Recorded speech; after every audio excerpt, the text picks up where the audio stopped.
بسم اللہ الرحمن الرحیم۔ سورۃ البقرہ، پارہ نمبر 3 اور رکوع نمبر ہے 38۔ یہ رکوع 8 آیات پر مشتمل ہے۔ آیت نمبر 274 سے لے کر آیت نمبر 281 تک اس میں آیات مبارکہ ہیں۔ آیت نمبر 274 میں اللہ تبارک و تعالی نے خوشخبری کا دروازہ ان تمام مرد و خواتین کے لیے کھول دیا ہے جو اپنے مال خرچ کرنے سے دلچسپی رکھتے ہیں۔ ترجمہ سماعت فرمائیے۔ وہ لوگ جو رات اور دن خفیہ اور اعلانیہ اپنے مال خرچ کرتے ہیں، ایسے تمام لوگوں کے لیے ان کے رب کے ہاں اجر ہے، اور وہ خوف زدہ نہیں ہوں گے، نہ ہی وہ غم زدہ ہوں گے۔ اب دیکھ لیجئے، جو آدمی بھی آخرت بنانے کا شوقین ہے، مرد ہے یا عورت ہے، تو اسے بہرحال اپنے اندر یہ جذبہ پیدا کرنا ہوگا، سخاوت کا جذبہ، مال خرچ کرنے کا جذبہ۔ ہمارے بہاڑی کے ایک سابق MNA ہیں، ان کی بھتیجی برطانیہ میں MSc کر رہی تھی۔ وہ جب اپنی یونیورسٹی جانے لگی تو ٹرین سے اس کا پاؤں سلپ ہوا اور وہ ریل کی پٹری پہ گری اور وہیں اس کی ڈیتھ ہو گئی۔ پھر یہاں بہاڑی میں ہی پروگرام ہوا تھا، اس میں میں بھی شریک ہوا تھا اس پروگرام میں۔ ان کے والد سے پھر میرے اچھے تعلقات قائم ہوئے۔ انہوں نے اپنی بیٹی کی وفات کے 1 یا 2 مہینے کے بعد مجھے واٹس ایپ پر ایک لیٹر بھیجا۔ وہ فلسطین کی حکومت کی طرف سے اس لڑکی کے نام خط تھا، برطانیہ کے ایڈریس پر آیا تھا۔ فلسطین والوں نے زیتون کے درخت لگانے کا ایک منصوبہ بنایا اور انٹرنیٹ پر دنیا کے تمام لوگوں سے یہ اپیل کی کہ جو زیتون کا درخت صدقہ جاریہ کے طور پر ہمارے ملک میں لگوانا چاہتا ہے تو اتنی رقم ہے، وہ یہ رقم بھیج دے۔ اس لڑکی نے والدین کے علم میں لائے بغیر، جو اس کی پاکٹ منی تھی، ویسے بھی خوشحال لوگ ہیں وہ، تو اس نے وہ رقم وہاں فلسطین بھیجی۔ اب وہ نہیں جانتے تھے کہ وہ اس دنیا میں نہیں ہے۔ انہوں نے لیٹر میں لکھا ہوا تھا کہ آپ کی رقم ہمیں وصول ہو گئی اور ہم نے درخت بھی لگا دیا ہے، اور ماہرین نباتات کا یہ کہنا ہے کہ جو زیتون کا درخت ہے، اس کی جو عمر ہوتی ہے وہ کئی 100 سال ہوتی ہے۔ اب آپ تصور کیجئے کہ کئی 100 سال تک اس لڑکی کے لیے صدقہ جاریہ کے طور پر نیکیاں لکھی جاتی رہیں گی۔ تو دنیا میں بہت سے لوگ ہیں جو مختلف کاموں میں مال خرچ کرتے ہیں۔ خود آپ دیکھ لیجئے، حضرت عثمان غنی رضی اللہ تعالی عنہ مسجد نبوی میں روزانہ کتنے لوگ نماز پڑھتے ہیں اور کتنی بڑی تعداد ہے نمازیوں کی۔ تو مسجد نبوی کی زمین کی خریداری میں اور مسجد نبوی کی توسیع میں حضرت عثمان غنی رضی اللہ تعالیٰ عنہ کی دولت بھی خرچ ہوئی ہے۔ آپ ذرا اندازہ کیجئے کہ حضرت عثمان غنی رضی اللہ تعالیٰ عنہ کی نیکیوں کا اجر جو ہے وہ کس حد تک بڑھتا جا رہا ہوگا۔ ایسے باقی تمام صحابہ۔ تو یہ انسان کو دلچسپی ہونی چاہیے اس معاملے سے۔ بظاہر تو ہماری عمر اتنی ہی ہوتی ہے، 60 سال ہے یا 70 سال ہے یا 80 سال ہے، لیکن قرآن مجید کی یہ آیت بتاتی ہے مومن کی طبعی عمر، جسمانی عمر تو اتنے سال ہوتی ہے، لیکن مومن کے جو اعمال کی عمر ہے وہ ہزاروں سال سے بھی زیادہ ہو سکتی ہے، بشرطے کہ وہ نیک نیتی کے ساتھ اللہ تبارک و تعالیٰ کے حضور مال خرچ کرے۔ اصل درس سننے کا مقصد یہی ہوتا ہے کہ بخل جو ہے وہ باہر نکلے۔ جو قرآنی آیت جس قسم کا حکم ہمارے سامنے رکھتی ہے، اسے سننے کا مقصد یہ ہے کہ اس کے مطابق پھر انسان بن جائے۔ قرآن جو چاہتا ہے وہ ہماری سیرت کے اندر پیدا ہو جائے۔ قرآن مجید جس قسم کا انسان بنانا چاہتا ہے ویسے ہم بن جائیں۔ واقعات تو اتنے زیادہ ہیں، ہمارے یہیں نشتر میڈیکل کالج کا ایک اسٹوڈنٹ تھا، کچھ سال پہلے اسے ایسی بیماری ہوئی کہ وہ 4 سال MBBS کے مکمل کر چکا تھا، 5ویں سال میں وہ داخل تھا، اسے وہ بیماری لاحق ہو گئی، غریب خاندان سے اس کا تعلق تھا۔ تو جو کلاس فیلوز ہوتے ہیں بڑے ہمدرد ہوتے ہیں، دوستیاں بھی آپس میں ہوتی ہیں۔ یہ جو MD آفیسرز کالونی ہے اس میں میرے ایک دوست ہے، وہ 3 پروفیسر تو شہید ہوئے تھے مری جاتے ہوئے، پروفیسر ڈاکٹر رانا دلشاد صاحب، ان کے 2 بیٹے اور 1 بیٹی ہیں، وہ تینوں ڈاکٹر ہیں۔ تو یہ واقعہ مجھے ڈاکٹر احمد نے سنایا جو ان کا چھوٹا بیٹا ہے، میں نے کئی مرتبہ اس کی زبان سے یہ واقعہ سنا، تو میں نے اسے کہا کہ اللہ تبارک و تعالیٰ آپ کو جزائے خیر دے، بلکہ ہم سب دعا گو ہیں۔ وہ بچہ CSS میں پاس بھی ہو گیا تھا، انٹرویو میں رہ گیا، اور دوبارہ اس نے کوشش کی ہے، اللہ تبارک و تعالیٰ اسے اس انتظامی عہدے پر عدل و انصاف کے ساتھ عوام الناس کی خدمات کرنے کی توفیق عطا فرمائے۔ تو میں نے اس سے پوچھا کہ پھر آپ نے کیا کیا اس اپنے کلاس فیلو کے ساتھ؟ اس نے کہا سر اصل میں بات یہ ہے، نشتر میڈیکل کالج میں 1500 اسٹوڈنٹ ہوتے ہیں، تو ہر سال 300 کا داخلہ ہوتا ہے، تو 5 سال ہے تو 1500 اسٹوڈنٹ ایٹ اے ٹائم ہوتے ہیں۔ پہلے تو ہم نے ملتان کے جو بڑے بڑے معروف ڈاکٹرز ہیں جن کی بڑی اچھی پریکٹس ہے ان کے پاس گئے، لیکن سوائے مایوسی کے کچھ نہ ہمیں ملا، ریاکشن بھی ایسا تھا کہ وہ بتایا نہیں جا سکتا۔ اس کے بعد پھر ہم نے یہ طے کیا کہ 1500 تو چلو نہیں آئیں گے، بہرحال سب کو دعوت دیتے ہیں، سارے اسٹوڈنٹ ایک ہال میں اکٹھے ہوئے، تو ہم نے کہا کہ جو لوگ خوشحال ہیں وہ اپنی زکوٰۃ کی رقم ساری جو ہے وہ ہمیں دیں، کیونکہ اس کے علاج پر اس وقت کوئی 15 سے 20 لاکھ روپے خرچ آنا تھا۔ آپ حیران ہوں گے یہ بات سن کر، ان طالب علموں نے 15 سے 20 دنوں میں 15 سے 20 لاکھ روپے اکٹھا کر دیا۔ 1 سال اس لڑکے کا ضائع ہوا ٹریٹمنٹ میں، جو ہوا اگلے سال پھر وہ بھی MBBS کر کے آج وہ بھی پریکٹس کر رہا ہے۔ تو ہم ذرا یہ سوچیں کہ لوگوں کے مسائل حل کرنے میں کوئی ہمارا کردار ہے یا نہیں ہے۔ پھر یہ جو کہا جاتا ہے نا کہ کسی نے بڑا اچھا فقرہ کہا ہے کہ پھر دعاؤں کے لیے کہنا نہیں پڑتا، لوگ دعاؤں کے لیے خود ہاتھ اٹھاتے ہیں۔ ایک دوسرے کو کہنا چاہیے دعا کے لیے، لیکن ظاہر ہے جس کے لیے مسائل آپ نے حل کیے ہیں وہ تو رات دن اپنے محسن کو کیسے فراموش کر سکتا ہے۔ پھر سن لیجئے، جو لوگ رات دن اعلانیہ اور خفیہ مال خرچ کرتے ہیں، ایسے لوگوں کے لیے ان کے پروردگار کے ہاں بڑا اجر ہے۔ اب آپ دیکھیے، انداز دیکھیں آیت کا، لوگ مخلوق خدا پر خرچ کر رہے ہیں اور اجر کون عطا فرما رہا ہے؟ اللہ تبارک۔ تو اللہ کا اور مخلوق کا آپس میں بڑا گہرا تعلق ہے۔ میں حدیث کئی مرتبہ آپ کو سنا چکا ہوں، نبی اکرم صلی اللہ علیہ وسلم نے فرمایا ساری مخلوق اللہ کا کنبہ ہے، اور اللہ تبارک و تعالیٰ کو اپنی مخلوق میں سب سے زیادہ پسند وہ ہے جو اس کے کنبے کے ساتھ اچھا ہے۔ جب تک انسان اللہ کی مخلوق کے ساتھ فیر نہیں چلے گا، اس کے مسائل حل نہیں کرے گا، اس وقت تک اسے اللہ تبارک و تعالیٰ کا قرب عطا نہیں ہو سکتا۔ خوف بہت سی کیفیتیں ہیں، دنیا میں بھی خوف ختم ہو جاتا ہے، طرح طرح کے جتنے خوف ہیں وہ سارے خوف، مال کی کمی کا خوف ہے، جان کا خوف ہے، دشمنوں کا خوف ہے، جادو کا خوف ہے، اور شریر لوگوں کے شر کا خوف ہے۔ جتنے قسم کے خوف ہیں اللہ تبارک و تعالیٰ اپنی توفیق سے دلوں سے اسے بالکل نکال دیتے ہیں۔ اور پھر غم جو ہے وہ غم بھی کئی ہیں، قبر کا غم ہے، حشر کا غم ہے، پلسرات کا غم ہے، اپنے مال کی کمی کا غم ہے۔ ان تمام غموں سے اللہ تبارک و تعالیٰ ایسے مردوں کو اور ایسے عورتوں کو نجات عطا فرماتے ہیں۔ تو میں اس آیت پر زیادہ زور لگا رہا ہوں صرف اس لیے تاکہ ہم یہ سمجھیں کہ ہمارا جتنا مال ہے ہماری جائز ضروریات کے بعد وہ مخلوق خدا کے کام آنا چاہیے۔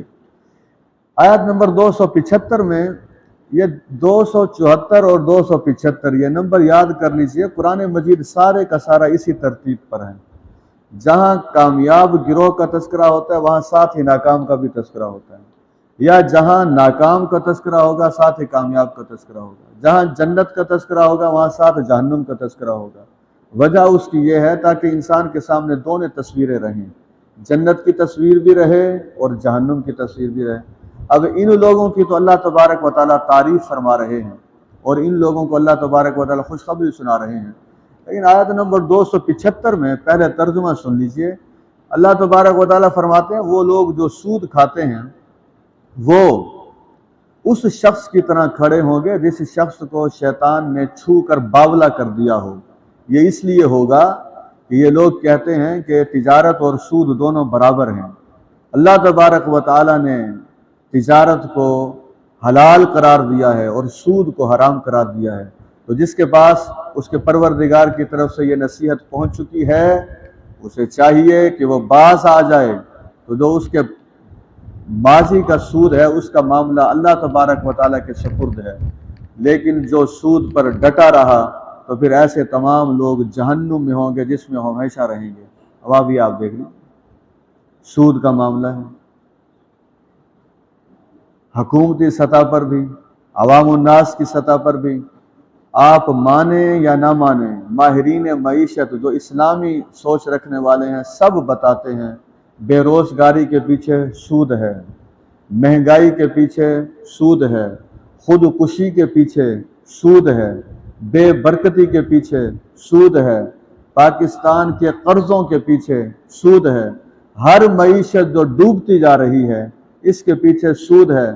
سچی بات یہ ہے، آپ محسوس کریں تو بڑی بات ہوگی، لوگوں کے دلوں میں جو ایک دوسرے کے لیے ہمدردی کے جذبات نہیں ہیں اس کے پیچھے بھی سود ہے۔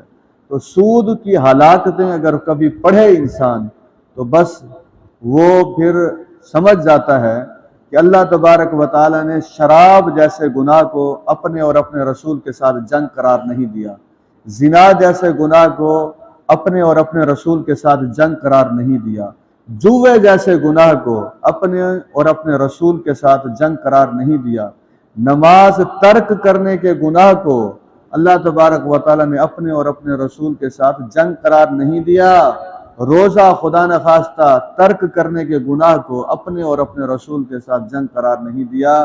صرف ایک گناہ ایسا ہے پورے قرآن میں جس کے لیے الفاظ جو استعمال ہوئے ہیں وہ اور کسی چیز کے لیے استعمال نہیں ہوئے، وہ یہی سود ہے، وہ ربا جسے عربی میں کہتے ہیں اردو میں سود کہتے ہیں، وہ یہی ہے جس کے بارے میں فرمایا گیا کہ جو اس سے باز نہیں آتا پھر وہ تیار ہو جائے اللہ اور اس کے رسول کے ساتھ جنگ کرنے کے۔ اب آپ خود دیکھ لیجیے اسے، اور مجھے نہایت افسوس سے بات کہنی پڑ رہی ہے، ہم تمام سیاسی اور مذہبی جماعتوں کا ایک حد تک احترام کرتے ہیں لیکن افسوس سے یہ بات کہتے ہیں، لوگ کیسے عوام الناس کو یہ بات بتاتے ہیں کہ سود کی موجودگی میں ہم معاشی مسائل حل کر لیں گے، سود کی موجودگی میں خوشحالی ہمارے دروازے پر دستک دے گی، سود کی موجودگی میں ہم معاشرت کو بہتر کر لیں گے، سود کی موجودگی میں عوام الناس کے مسائل حل ہو جائیں گے، سود کی موجودگی میں مہنگائی اور بے روزگاری ختم ہو جائے گی۔ ایسا مشکل نہیں ہے، ناممکن ہے۔ میں مشکل کے لفظ استعمال نہیں کر رہا، ناممکن ہے۔ اور یہ سمجھ لیجئے نبی اکرم صلی اللہ علیہ وسلم کے پاس طائف کے لوگ آئے تھے اور یہ آیات بھی اسی موقع پر نازل ہوئی تھی۔ انہوں نے کہا تھا جی دین کی ساری باتیں مانتے ہیں لیکن کچھ باتیں ایسی ہیں جن پر ہم عمل نہیں کر سکتے، ان میں سے ایک ان کا مطالبہ یہ تھا ہمیں سودی کاروبار کرنے کی اجازت دی جائے۔ تو نبی اکرم صلی اللہ علیہ وسلم نے اس اجازت کے دینے سے انکار کر دیا تھا۔ ایک ان کا مطالبہ یہ بھی تھا نماز کی ادائیگی سے ہمیں فی الحال معذور رکھا جائے۔ اللہ کے رسول صلی اللہ علیہ وسلم نے فرمایا تھا جس دین میں نماز نہیں ہے اس میں کوئی خیر نہیں ہے۔ اس لیے سمجھ لیجئے نبی اکرم صلی اللہ علیہ وسلم نے عرب کے معاشرے سے سود کا خاتمہ کر دیا۔ بالکل یہ دینداری صرف یہ نہیں ہے کہ نماز کی بات ہوتی رہے، دینداری صرف یہ نہیں ہے پردے کی بات ہوتی رہے، دینداری صرف یہ نہیں ہے روزہ رکھنے کی بات ہوتی رہے، دینداری صرف اور صرف یہ نہیں ہے کہ توبہ اور استغفار کی دعائیں عوام الناس کو یاد کروائی جائیں۔ دینداری کا ایک بہترین اور لازمی جزو یہ بھی ہے کہ لوگوں کی نہیں ملکی معیشت کو اسلامی سانچے میں ڈھالا جائے، اور اس کے لیے ظاہر ہے سود کے خلاف بات کی جائے، سود کے نقصانات بتائے جائیں، سود کے خاتمے کے لیے عوام الناس کے کردار کو سراہا بھی جائے اور انہیں آمادہ بھی کیا جائے۔ مجھے نہایت افسوس سے بات کہنی پڑتی ہے کہ جب کبھی ہم لوگوں کو کہتے ہیں کہ سڑک پر ایک احتجاجی دھرنا دینا ہے، سڑک پر ایک احتجاجی جلوس کرنا ہے سود کے خاتمے کے حوالے سے، وہی گنے چنے لوگ ہوتے ہیں 20 25 30 100 150 200 250، باقی تمام لوگ اپنے اپنے کاموں میں مگن ہوتے ہیں۔ میں یہ سمجھتا ہوں اگر عوام الناس اسی رمضان المبارک میں سڑکوں پر نکل آئے اور حکمرانوں کو کہے کہ ہم اللہ اور اس کے رسول کے ساتھ جنگ کو کسی صورت میں برداشت نہیں کر سکتے، ہمارا جینا اور مرنا اسلام کے ساتھ ہے، تو آہستہ آہستہ تدریجاً پھر سود کے خاتمے کے لیے کوشش ہوگی انشاءاللہ۔ اور ایک بات میں عرض کر دوں، موت تو ہم سب کو کسی وقت بھی آ سکتی ہے، لیکن کم از کم اتنا تو کر کے جائیں، اپنے ذہن کو اتنا بنائیں کہ اللہ کی بارگاہ میں پیش ہوں تو رب العالمین ہمارے بتائے بغیر وہ جانتے ہیں یہ بندہ دنیا میں میرے حکم کی بالادستی کے لیے حد الامکان کوشش کیا کرتا تھا، باقی نتائج وہ سارے کے سارے اللہ تبارک و تعالیٰ کے ہاتھ میں ہیں۔ اور یہ سن لیجئے، اللہ تبارک و تعالیٰ فرماتے ہیں اللہ سود کو نیست و نابود فرما دیتا ہے۔ میں ایک بینک کا نام نہیں بتاتا، میں بتا دوں تو اس میں کوئی حرج بھی نہیں ہے، نیشنل بینک ملتان کے نہایت اعلیٰ افسر ایک مرتبہ افطاری میں اکٹھے ہوئے، میں نے ان سے کہا قرآن مجید کہتا ہے کہ اللہ سود کو نیست و نابود کر دیتا ہے اور زکوٰۃ کو اللہ تبارک و تعالیٰ بڑھاتا ہے۔ میں نے کہا آپ ماشاءاللہ کئی برانچز کے ہیڈ ہیں، مین برانچ میں آج کل آپ ہیں، کیا کہتے ہیں آپ اس کے بارے میں؟ تو کہنے لگے قرآن مجید کی بات ٹھیک ہے، میں آپ کو اگر وہ بتانا شروع کروں جو قرضہ لے لے کر دیوالیہ ہوئے، تجارت ختم ہوئی اور بدحالی کی طرف، ایک لمبی داستان ہے اور بہت زیادہ نام ہے۔ تو یہ سن لیجئے اللہ سود کو نیست و نابود فرما دیتا ہے۔ اب کسی کے ذہن میں یہ بات آئے امریکہ، برطانیہ، دیگر ممالک وہ تو بڑی ترقی کر رہے ہیں، سمجھ لیجئے جو بڑی عمارت ہوتی ہے اس کے گرنے میں بھی بڑا ٹائم لگتا ہے، اسے گرانے میں بڑا ٹائم لگتا ہے، ان کے بھی ماہرین معیشت اس بات پر متفق ہیں کہ سود کی شرح کو کم سے کم کیا جائے۔ آپ وہاں دیکھیں وہاں کی سود کی شرح اور پاکستان میں سود کی شرح، ان کے ماہرین معیشت نے اپنی حکومتوں کو کہا ہوا ہے اگر سود کی شرح بڑھتی رہے گی، عوام الناس کی معاشی پریشانی بڑھتی رہے گی، اس کی شرح کو کم کریں، بلکہ کچھ مضامین تو ان کے ایسے ہیں انہیں لکھ کے دیا ہے واضح طور پہ سود کو بالکل ختم کیا جائے، ویسے کیا جائے جیسے مسلمانوں کا دین اسلام کہتا ہے۔ یہ کوئی ہم سارے جو بیٹھے ہوئے ہیں ہمارا دماغ کیا ہے؟ یہ کون فرما رہا ہے میں کہ سود کو میں نیست و نابود کرتا ہوں؟ اللہ تبارک و تعالیٰ، اس کا علم جانتے ہیں؟ ساری دنیا کا کون سا ماہرین معیشت ہے اللہ کے مقابلے میں جو کے بات کرے گا؟ کون سمجھتا ہے؟ اس لیے خدا کا نام مانیے، پہلے تو سب سے پہلے اپنے آپ کو اس سے دور رکھیں اور اس کے بعد حکومتوں کو دور کرنے کے لیے اپنا کردار ادا کریں۔ سنیے ترجمہ، چلیں الفاظ میں پڑھ دیتا ہوں۔ واللہ لا يحب کل کفار اثیم، اللہ تبارک و تعالی ہر ناشکرے اور گناہگار سے محبت نہیں فرماتا۔ سود خور کو ناشکرا بھی کہا گیا ہے، گناہگار بھی کہا گیا ہے۔ ناشکرا اس لیے کہ اگر کسی کے پاس 4 پیسے زیادہ آ گئے ہیں، اب وہ لوگوں کا خون چوسنا شروع کر دے، اس لیے نہیں زیادہ دیے گئے تھے، زیادہ پیسے اس لیے دیے گئے تھے لوگوں کے لیے بھی آسانی پیدا کرے، جیسے اللہ نے اس کے لیے آسانی پیدا کی ہے ویسے وہ لوگوں کے لیے آسانی پیدا کرے۔ ہمارا جس گاؤں سے تعلق ہے وہاں ایک نامی گرامی سود خور تھا، لوگ علماء اسے سمجھانے کے لیے جایا کرتے تھے، لیکن آخری وقت میں بدترین موت سے ہمکنار ہونے کے باوجود اس کا بیٹا سود سے باز نہیں آیا۔ اب ساری زمین بک چکی ہے، سارے درخت بک چکے ہیں اور جو عیاشی کے سامان تھے وہ سب ختم ہو چکے ہیں، اب عبرت کی تصویر بنے ہوئے ہیں۔ تو سمجھ لیجئے اللہ تبارک و تعالیٰ سود کو نیست و نابود فرما دیتا ہے۔ اللہ تبارک و تعالیٰ زکوٰۃ کو بڑھاتا ہے۔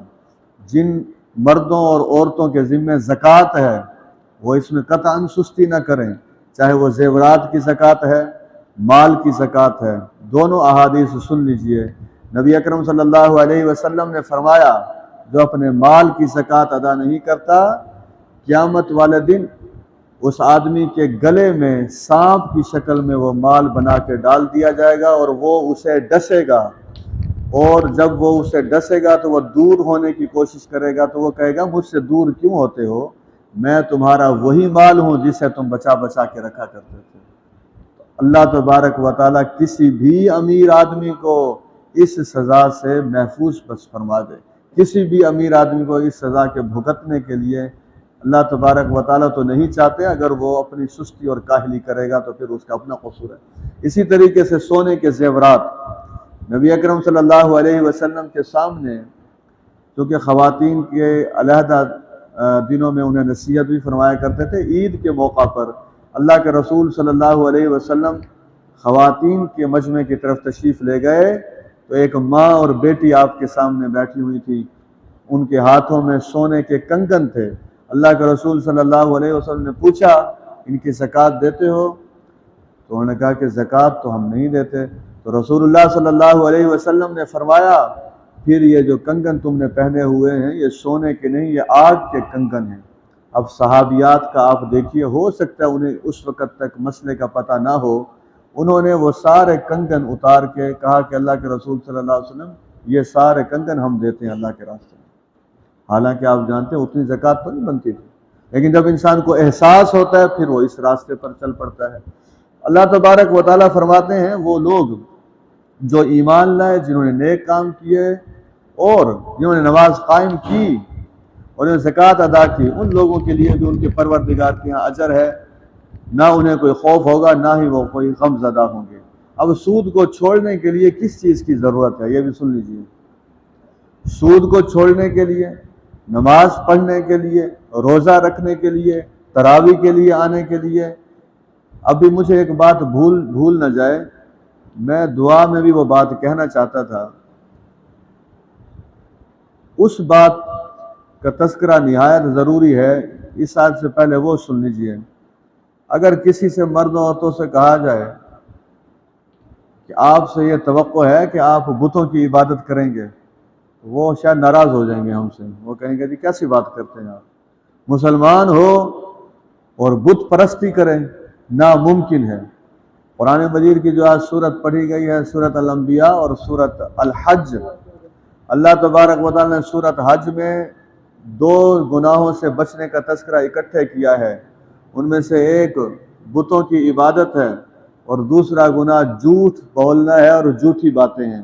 کیا آپ اور میں اور پاکستان اور امت مسلمہ ذرا سوچئے، جتنی نفرت ہم بت پرستی سے کرتے ہیں اتنی نفرت جھوٹ سے کرتے ہیں؟ جتنا ہم بت پرستی سے بچنے کی کوشش کرتے ہیں اتنا ہم جھوٹ سے بچنے کی کوشش کرتے ہیں؟ پھر سن لیجئے، فَاجْتَنِبُوا الرِّجْسَ مِنَ الْأَوْثَانِ، اللہ تبارک و تعالی نے فرمایا ہے بت جو نحوست والے ہیں، پلیدگی والے ہیں، ان سے بھی بچو اور جھوٹی باتوں سے بھی بچو۔ علماء نے وہاں لکھا ہے دونوں گناہوں کا اکٹھے تذکرہ کر کے اللہ تبارک و تعالی نے اصل میں یہ فرما دیا کہ اللہ کے نزدیک جیسے بت پرستی بہت بڑا گناہ ہے، ویسے ہی اللہ کے نزدیک جھوٹ بھی بہت بڑا گناہ ہے۔ اللہ تبارک و تعالی ہمیں سمجھ عطا فرمائے، کیا کرتے ہیں ہم اگر ہم جھوٹ بولنے کے لیے تیار ہو جاتے ہیں۔ میں ایک بات عرض کیے دیتا ہوں، بعض اوقات آدمی لوگوں کو ہنسانے کے لیے جھوٹ بولتا ہے، کوئی واقعہ ہوا اس واقعے میں وہ رنگ بھر دیتا ہے، جو چیز نہیں ہوئی اس میں شامل کر دیتا ہے تاکہ لوگ ہنسیں۔ اور بعض اوقات یہ ہوتا ہے کہ واقعہ ہوا نہیں ہوتا، اپنی طرف سے بناوٹی واقعہ سنا دیتا ہے لوگوں کو ہنسانے کے لیے۔ اللہ کے رسول صلی اللہ علیہ وسلم نے فرمایا بدترین وہ جھوٹ ہے جو مذاق اور مسخرے کے حوالے سے بولا جائے۔ مومن سے یہ توقع نہیں ہوتی کہ وہ لوگوں کے چہروں پر مسکراہٹ بکھارنے کے لیے اپنی زبان سے جھوٹ بولتا رہے گا. اسے ہر لمحے یہ احساس ہوتا ہے کہ نہیں، میری ساری باتیں کون سن رہا ہے. یہ جو نماز میں کہا جاتا ہے سمی اللہ لمن حمدہ، یہ ایک جملہ سمجھ آ جائے تو ساری کیفیت ہی بدل جائے کہ جس کی تعریف کی گئی ہے سمی اللہ لمن حمدہ، اللہ تبارک و تعالیٰ نے اس آدمی کی سن لی ہے جس نے اس کی تعریف کی ہے. وہ جو ساری آوازوں کا سننے والا ہے وہ کیا جھوٹ کی آواز کو نہیں سنتا ہوگا؟ وہ اس انسان کے بارے میں کیا فیصلہ کرتا ہے وہ بھی حدیث سن لیجئے. کیا درس کا کیا مطلب ہے؟ درس یہی ہوتا ہے قرآن اور حدیث، بس اور کچھ بھی نہیں. ہماری اپنی باتوں کی کیا حیثیت ہے؟ اب حدیث سن لیجئے یہاں. اور میں آپ کو شوق پیدا کروانے کے لیے یہ حدیث سنا رہا ہوں کہ اللہ کے رسول صلی اللہ علیہ وسلم نے فرمایا جو میری بات سنتا ہے، اسے یاد کرتا ہے، اسے آگے پہنچا دیتا ہے، ایسے شخص کے چہرے کو اللہ سرسبز و شاداب رکھے. حدیث یہ ہے کہ نبی اکرم صلی اللہ علیہ وسلم نے فرمایا آدمی سچ بولتا رہتا ہے اور سچ کے پیچھے لگا رہتا ہے یہاں تک کہ اسے اللہ کے ہاں سچا لکھ دیا جاتا ہے. آدمی جھوٹ بولتا رہتا ہے، جھوٹ کے پیچھے لگا رہتا ہے یہاں تک کہ اللہ کے ہاں اسے جھوٹا لکھ دیا جاتا ہے. ہمارے اپنے جتنے نام ہیں انہیں چھوڑیے، عبدالصمد کو بھی چھوڑ دیجئے. اصل مسئلہ یہ ہے اللہ تبارک و تعالیٰ کے ہاں ہمارا نام صادق لکھا ہوا ہے یا کاذب لکھا ہوا ہے، سچا لکھا ہوا ہے یا جھوٹا لکھا ہوا ہے، یہی کوشش کرنی چاہیے. تو میں یہ عرض کر رہا تھا کب کوئی تیار ہو جاتا ہے سود چھوڑنے کے لیے؟ سنیے ذرا، ایمان والو اللہ سے ڈرو. اس کا مطلب یہ ہے ہر گناہ کو چھوڑنے کے لیے کس چیز کی ضرورت ہے؟ تقوی کی ضرورت ہے، اللہ سے ڈرنے کی ضرورت ہے، خوف خدا کی ضرورت ہے. سمجھ لیجئے سمجھ لیجئے سمجھ لیجئے ہر نیکی اور ہر برائی، نیکی کے کرنے کے حوالے سے اور برائی سے بچنے کے حوالے سے اگر کوئی قوت اور طاقت ہے تو وہ تقوی کی طاقت ہے. بظاہر انسان کمزور سا ہوگا جسمانی طور پر رہے گا، روحانی قوت اس کی بہت بلند ہوگی. اور بظاہر انسان جو ہے بڑا طاقتور ہوگا جسمانی طور پر، روحانی طور پر کمزور ہو جائے گا. تو فرمایا ایمان والو اللہ سے ڈرو اور جو سود بچا ہوا ہے اسے چھوڑ دو اگر تم مومن ہو. اب یہاں ایک سوالیہ کیفیت ہمیں پیدا کرنی چاہیے. سوال پیدا ہوتا ہے کہ ایمان اور سود اکٹھے چل سکتے ہیں؟ ذرا جواب آپ خود دے دیجئے. ایمان اور سود اکٹھے چل سکتے ہیں؟ نہیں چل سکتے، نہیں چلنے چاہیے.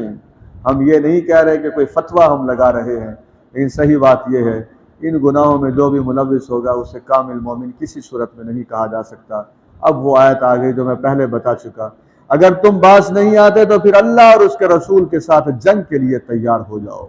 اور فرمایا اگر تم توبہ کر لو، سود چھوڑ دو، جو تمہارا مال ہے وہ تمہیں ملے گا. اب یہ پاکستان میں انشاءاللہ جب اسلامی انقلاب آئے گا تو اس وقت اس آیت سے بڑا فائدہ اٹھانا ہوگا ہمیں.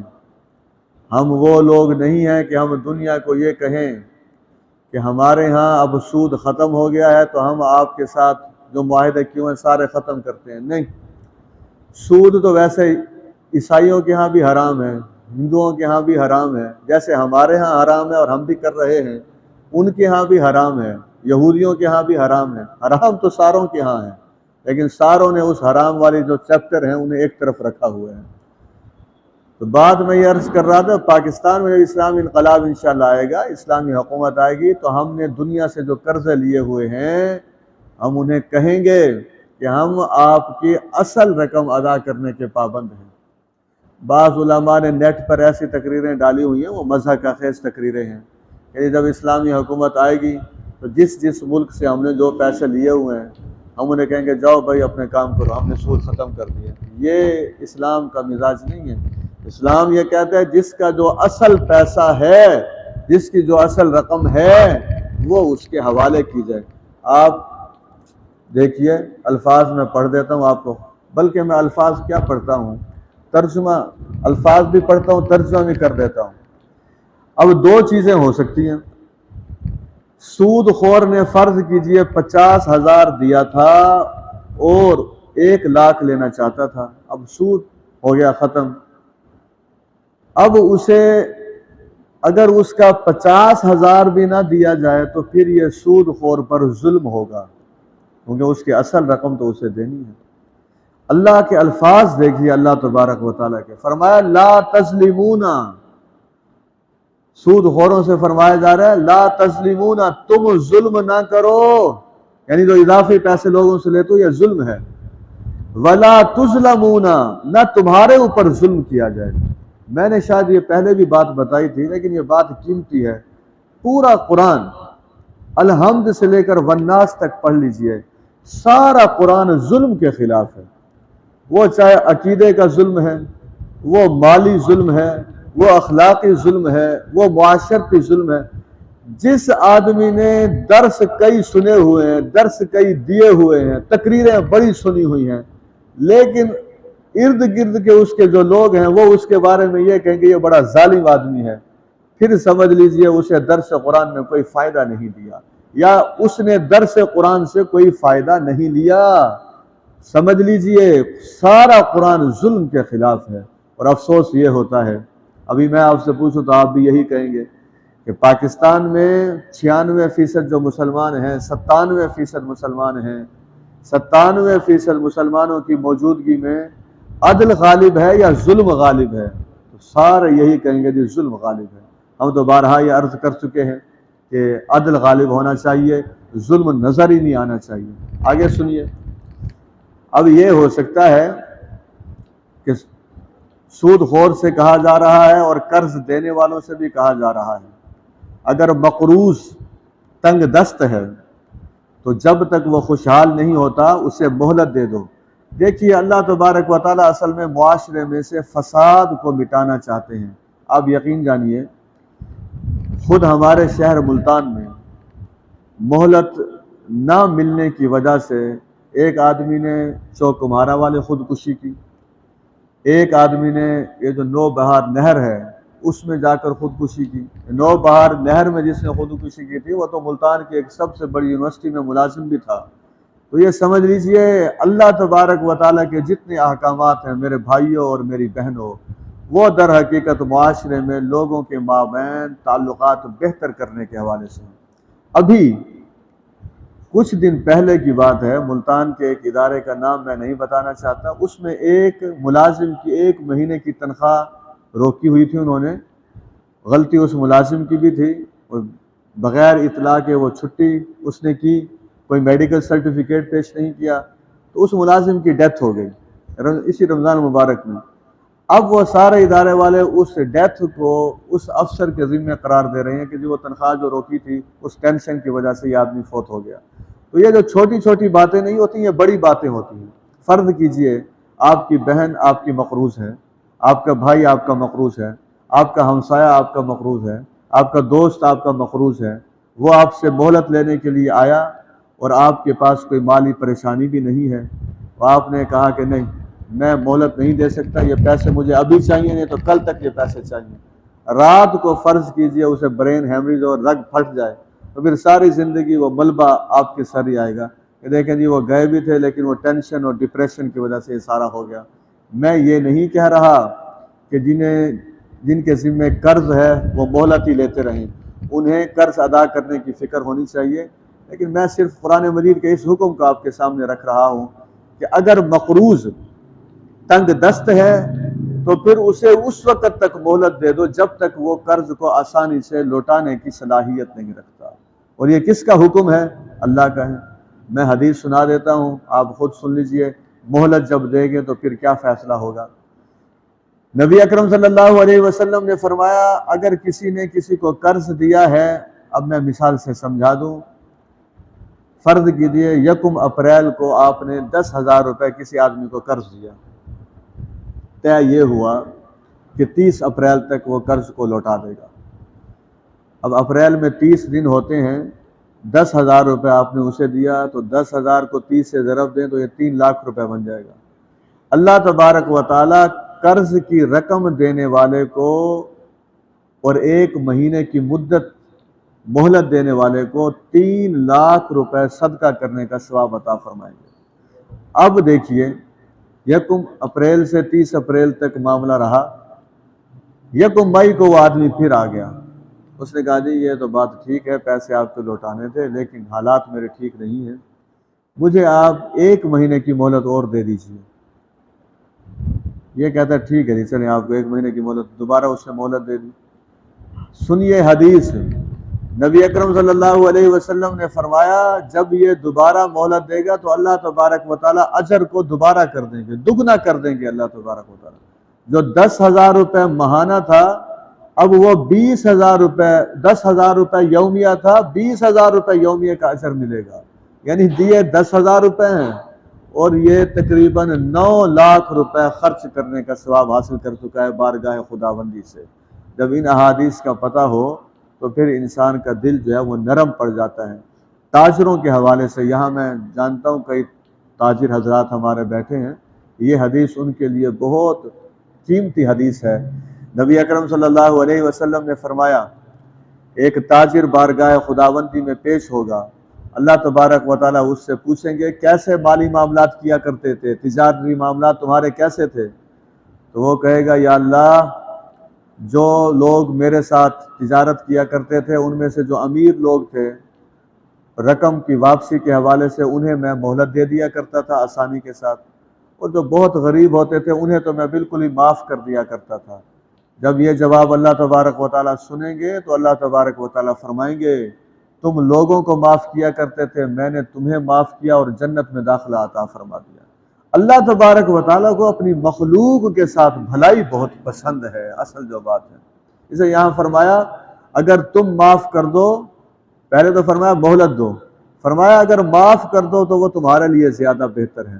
حالانکہ آپ دیکھیے بظاہر ایسے محسوس ہوتا ہے اگر کسی نے 5 لاکھ روپے دینے تھے اور اسے ہم نے کہہ دیا کہ جی معاف ہے، محسوس ایسے ہوتا ہے اس کے لیے بہتر ہے۔ اللہ تبارک و تعالیٰ فرماتے ہیں معاف کرنے والے کے لیے بہتر ہے۔ وجہ اس کی کیا ہے؟ آج وہ اس بندے کو معاف کر رہا ہے، کل بارگاہ خداوندی میں اسے معاف کر دیا جائے گا۔ تو جسے اللہ کی طرف سے معافی مل جائے اس سے بڑا اور خزانہ کیا ہو سکتا ہے۔ آج کے درس کی آخری بات، اگلا رکوع کل دیکھیں گے انشاءاللہ۔ یہ آیت وہ ہے، آیت نمبر 281، اسی کے بارے میں علماء نے فرمایا ہے کہ نبی اکرم صلی اللہ علیہ وسلم پر قرآن مجید کی سب سے آخری جو آیت نازل ہوئی ہے وہ یہی آیت ہے۔ اس آیت کے نزول کے کچھ دن بعد اللہ کے رسول صلی اللہ علیہ وسلم اس دنیا سے تشریف لے گئے تھے۔ کچھ لکھتے ہیں 21 دن کے بعد، کچھ لکھتے ہیں 17 دن کے بعد۔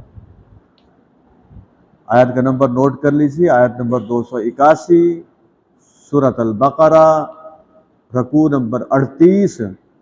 اب ذرا سوچئے جو پیغام اقرا سے نازل ہوا تھا، آغاز اقرا سے ہوا تھا نا غار حرا میں، اب پورے 30 سپارے نازل کرنے کے بعد، یہ بھی 30 پاروں کے اندر ہی شامل ہے، ہر چیز کا حلال بھی آ گیا، حرام بھی آ گیا، آخرت بھی آ گئی، جائز معاملات ناجائز بھی آ گئے، قوموں کے حالات بھی آ گئے، سارا کچھ۔ وہ جو آخری کلام ہے اللہ تبارک و تعالیٰ کا جو اپنے حبیب پر نازل فرمایا ہے، یہ آیت بتاتی ہے کہ اصل میں دنیا کب بہتر ہو سکتی ہے اور آخرت کیسے بن سکتی ہے۔ میں چاہوں تو اس کی بڑی وضاحت آپ کے سامنے رکھ سکتا ہوں، لیکن اب وقت چونکہ زیادہ ہو گیا ہے، میں صرف اس کے الفاظ پڑھتا رہوں گا اور ترجمہ کرتا رہوں گا۔ آپ ماشاءاللہ مسلسل درس قرآن میں بیٹھتے ہیں، سنتے ہیں، آپ خود سمجھ جائیں گے کہ دنیا اور آخرت کو بہتر بنانے کے لیے کون سے جذبے کی ضرورت ہے۔ سنیے ترجمہ، واتقوا یوما، لوگو اس دن سے ڈر جاؤ، ترجعون فیہ الی اللہ، جس دن تم سب کو اللہ کی طرف تم سب لوٹائے جاؤ گے۔ لوگوں اس دن سے ڈرو جس دن تم سب اللہ کی طرف لوٹائے جاؤ گے۔ وہ دن کون سا ہوگا؟ آخرت۔ اس کا مطلب فکر آخرت کے بغیر دنیا بھی اور آخرت بھی دونوں نہیں سدھر سکتے۔ لوگوں ڈرو اس دن سے، یعنی اللہ کی بات مانو، رسول کی بات مانو، شریعت کی بات مانو، برائیاں چھوڑو، نیکیوں کی طرف بڑھو۔ لوگوں اس دن سے ڈرو جس دن تم سب کو اللہ کی طرف لوٹایا جائے گا، جس دن تم سب اللہ کی طرف لوٹائے جاؤ گے۔ پھر کیا ہوگا؟ ثم توفی کل نفس ما کسبت، پھر ہر شخص کو جو اس نے کمایا ہوگا اس کا پورا پورا بدلہ اسے دے دیا جائے گا۔ انشاءاللہ یہ جو وقت آپ دیتے ہیں اور میں دیتا ہوں، ہم ایک دوسرے سے تو کوئی اجر نہیں لے رہے ہیں نا. میں نے تو آپ سے کبھی نہیں کہا کہ مجھے بھی آپ لوگ کچھ دیجیے. کسی اجر کی نہ ہمیں توقع ہے نہ ہمیں ضرورت ہے مخلوق سے. ہاں، اللہ تبارک و تعالی سے اجر کی درخواست بھی ہے، دعا بھی ہے. جب ہم انشاءاللہ نماز تراویح کے بعد بیٹھنے کا اجر انشاءاللہ دیکھیں گے تو میں یقین سے کہتا ہوں کہ ہمارے اندر یہ حسرت ضرور پیدا ہوگی کہ کاش اس وقت کو بڑھا دیا ہوتا. ثم توفی کل نفس ما کسبت، پھر ہر شخص کو، مرد ہے یا عورت ہے، جو اس نے کمایا ہوگا اس کے مطابق پورا بدلہ دے دیا جائے گا. وَهُمْ لَا يُظْلَمُونَ، اور لوگوں پر ظلم نہیں کیا جائے گا. یعنی ایسا نہیں ہوگا نیکی کی ہے اور اجر نہیں ملا، وہ نیکی وہاں موجود ہی نہیں ہے، خدا نخواستہ ایسا نہیں ہوگا. یا برائی نہیں کی اور سزا مل گئی ہے، ظلم کی، یہ دونوں شکلیں وہاں نہیں ہوں گی. اللہ تبارک و تعالی ہمیں اس رکوع کے اندر جتنی ہدایات ہیں، بالخصوص سود کے حوالے سے جو تفصیلی بات بھی ہو گئی، اس سے بچنے، پاکستان کو بچانے، امت مسلمہ اور انسانیت کو بچانے کی ہمیں توفیق عطا فرمائے. وآخر دعوانا الحمدللہ رب العالمین. الحمدللہ رب العالمین. اللہم صلی علی محمد النبی الامی وعلی آلہ وصحبہ وسلم. پروردگار ہم سب کا بیٹھنا قبول فرما. اے اللہ، جس عمل کو آپ قبول فرما لیں وہ بہت بڑا عمل بن جاتا ہے، اور جسے آپ قبول نہ کریں اس کی کوئی حیثیت نہیں ہوتی. اللہ ریاکاری سے محفوظ فرما. پروردگار شائستگی اور وقار عطا فرما. اے اللہ، جس طریقے سے ہم شرک سے بچتے ہیں ویسے ہی جھوٹ سے بچنے کی توفیق عطا فرما. ہم سب مردوں خواتین کو ان لوگوں میں شامل فرما جو آپ کے ہاں سچے لوگوں کی حیثیت سے لکھے جاتے ہیں، اور پھر ان کے بارے میں جنت کا فیصلہ کر دیا جاتا ہے. رب ذوالجلال والاکرام، سودی لین دین سے اور حرام کی جتنی اور صورتیں ہیں ان سب سے ہمیں بچنے کی توفیق عطا فرما. اے اللہ، اس جسم میں حلال کا لقمہ ہمیشہ جائے، زندگی کی آخری سانس تک حرام پہننے، حرام کھانے اور حرام کمانے اور حرام مقامات پر خرچ کرنے کے گناہ سے ہم سب کو محفوظ فرما. اللہ، آپ ہمارے محسن ہیں، آپ کے رسول ہمارے لیے باعث رحمت ہے، یہ کتاب انسانیت کے لیے باعث رحمت ہے، ہمارے وجود کو اس معاشرے کے لیے باعث رحمت بنا دے. وصلی اللہ تعالی علی خیر خلقہ محمد وعلی آلہ وصحبہ اجمعین برحمتک یا